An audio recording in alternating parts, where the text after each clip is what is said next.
ভেতর বাইরের প্রবল চাপ, দলের অভ্যন্তরে টানাপোড়েন আর বিরোধীদের ক্রমবর্ধমান ঐক্য সব মিলিয়ে ভারতের প্রধানমন্ত্রী নরেন্দ্র মোদী নাকি সবচেয়ে বড় রাজনৈতিক সংকটে।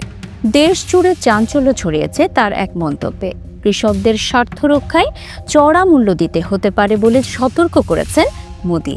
রাজনৈতিক মহলে প্রশ্ন, এ কি ক্ষমতার বিদায় ঘণ্টা?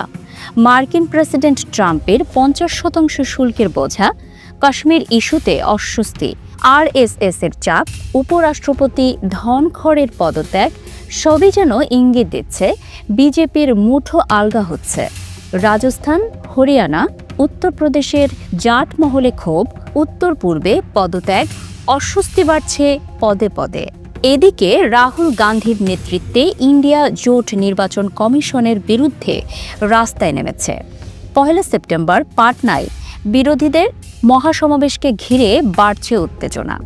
ভারতের রাজনীতিতে সামনে কি অপেক্ষা করছে বড় ধরনের ওলটপালট, নাকি শেষ মুহূর্তে মোদী ফের খেল ঘুরিয়ে দেবেন?